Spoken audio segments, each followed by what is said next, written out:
So I'm here with Jerri, and she is from Thailand, and we're talking about islands.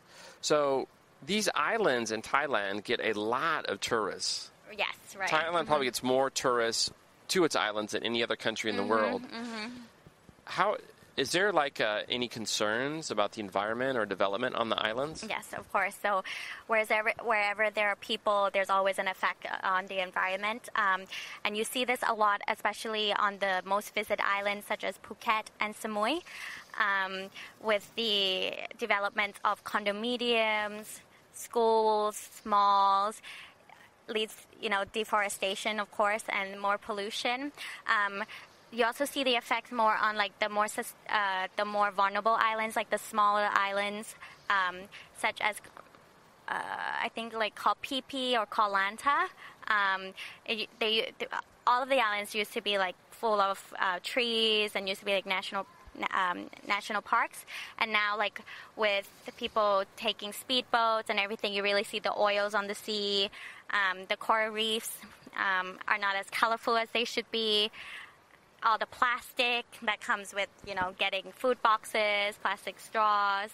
Yeah, and you really see the ecosystem in the sea are affected. Yeah, that's really tough. That's a problem that we have to solve everywhere in the world, it seems like, especially the plastic. Yeah, that reminds me of Easter Island, which is, famous in Chile for its really large stone monuments, like the stone faces. And they couldn't figure out how the people disappeared or why they disappeared, and now they think it's because they cut down all the trees. Oh, wow. And after they cut down all the trees, that basically destroyed the environment, and the people couldn't survive anymore, so they had to leave the island. So islands really are vulnerable, especially with their trees, right? Yeah, absolutely. That's one of the reasons I really like Koh Chang. Yeah. Because you can only develop on one side of the road. Yeah. So there's a road around the island, and if it's on the beach side, you can develop, but anything inland on the other side of the road, there's pretty much no development. Yeah. Yes.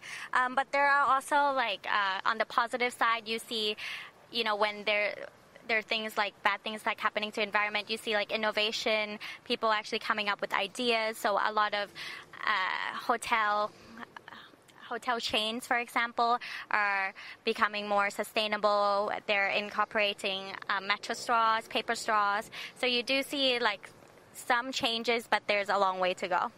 Yeah, I think that's a great point. Eventually business can find a solution. Yeah, it's in their best interest, right? Oh, that's really nice. So what about the economy? So I guess the biggest jobs are the resorts? Yes, so the Thai economy relies on tourists. The hotels, the restaurants. That's where we get our money flowing, I would say. Right, so that's you get the capital influx from other countries. Yes. Right. Okay. So you live in Bangkok. Out of curiosity, how often do you get to a resort or to the beach? More than I should, to be honest. I love the island, so every opportunity I get, I'll fly down south and then visit the different ones. But yeah, as I mentioned, my favorite one would be Koh Phangan. Yeah. Can you fly directly from Bangkok to Koh Phangan? Yes. Not directly, but you can fly to the mainland, which is Surat Thani. And it's actually nice just to spend a day there because Surat Thani, there's a culture there, and then you get to try the authentic southern food before you actually go to the islands, and it becomes a little bit more Western, with the taste and everything. So that's my recommendation. And then the next day you can just go to the pier and take a ferry to the different islands you want to go to. Oh, wow. So I definitely want to take your advice.